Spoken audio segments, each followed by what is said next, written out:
Okay guys, so as you noticed on my previous on the previous part of this video, I've been trying to organize everything. I usually try to have everything done prior to what we start our homeschool year, and this time is taking me a little bit longer. By the time you guys see this video, I'm pretty sure I would have started our homeschool already. I usually like to start around July, the end of July towards the beginning of August, around that time. So this is what I do. If you notice, I already show you guys how I detach the cards from the all about reading and the all about spelling. I try to prepare everything before, prior the time. I don't do the whole book, activity book, all at once. I know some people like to have it all done, and that's good. I don't. I think I can save a space if I do it like this way and not to have a bunch of stuff around it. So I just put it in a baggie like this, and I just put rubber bands on some of the pieces that I think that are gonna take space, or they're not going in his notebook. Usually what I do is, for the games that are like this, that don't require for them to be attached to anything, I use a baggie like this, and while I am going through the lessons a day prior or a week prior, I just start cutting them, taking them apart, and laminating them. I like to laminate because I think it's more durable. I think if he is in doubt with any type of lesson, we can go back and not only just review it, you know, like kind of like just looking at it, but actually getting our hands on the activity again. And I think that if you glue the activity to a notebook or to a binder, it can be used again. And so if he's in doubt with any lesson, yes, we can review that again, but it's not the same as you actually doing the activity. At least that's the way I think. I do put them in a bag like this. The rest of them, if you have seen my channel, I have this Dixman binder that I purchased for him. This is letter size, and what I do is I put his materials in here. I have a tab here that says reading, and I had it color, and I'm going to talk about that later on. I don't want this video, it's already pretty long, and I don't want it that long, but I have it color coded. And what I do is the practice sheet will be here, and usually if there's some activities where he needs to, that they need to be detached, this is how I keep the all about reading or all about spelling projects that we do in a folder like this after we're done with the whole level.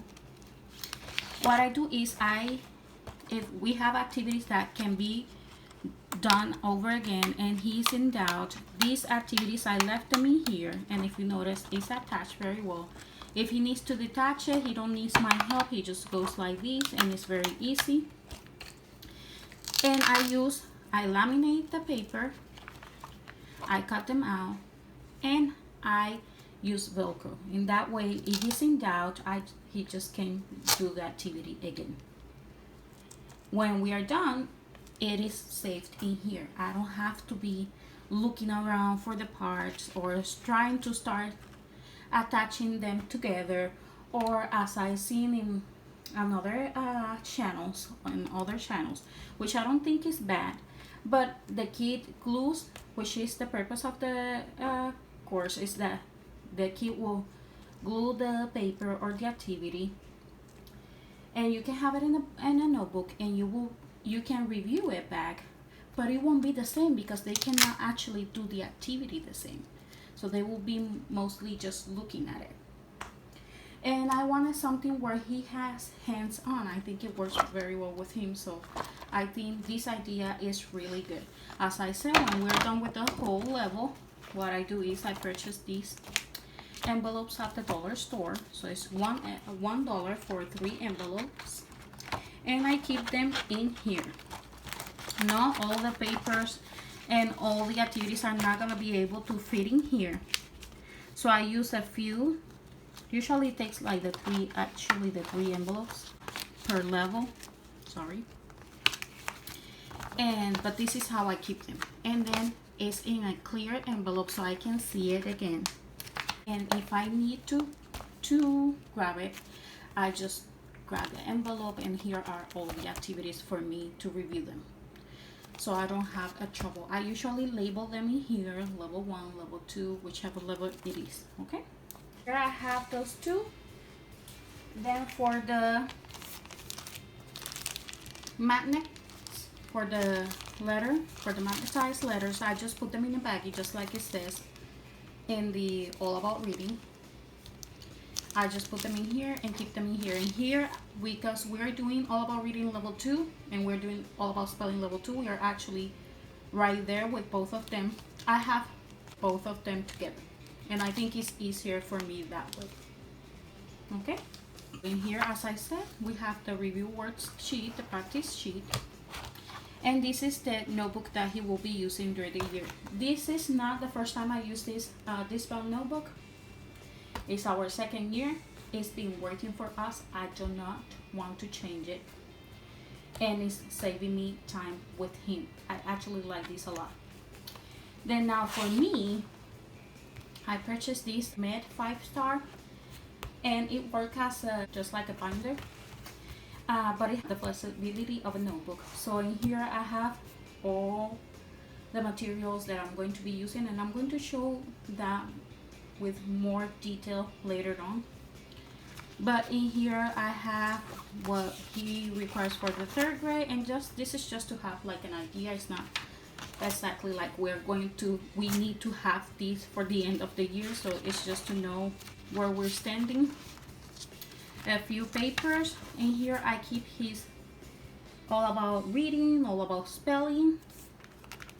Then if I go back here, we will have our writing, grammar, writing, penmanship, everything in here. If you notice, this is still color coded in here, and it will be in the order in which we are doing our subjects.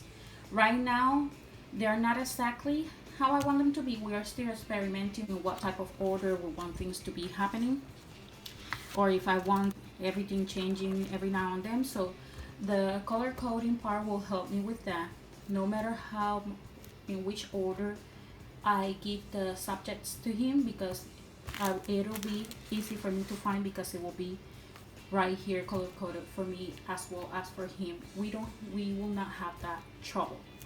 And I think it's very helpful for him.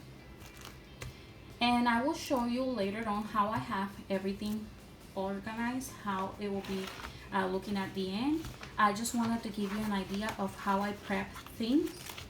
I'm pretty sure this video will have a second part. I will show you how I prep for our writing and how I prepped for our math, and how I prep for our history. So it will take me a few more videos or at least one more. If you notice, in here I have my math, and this is how I have the math organized for me. The parents guide, I have it in here. What I did is I just cut.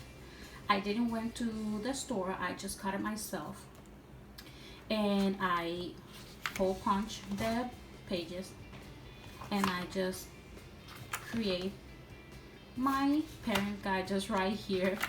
I put everything in here, and it's easy for me. Some people don't use the parent guide. I do use it. I speak 2 languages, and I'm pretty sure you can notice in the videos that I have sometimes a little bit of issues pronouncing a word. So it's easy for me to have a parent guide. So this gives you an idea. I will be showing you guys the rest in another video. So please, if you like this video, if it's helpful for you, don't forget to hit like, comment, and subscribe to my channel. See you then. Bye bye.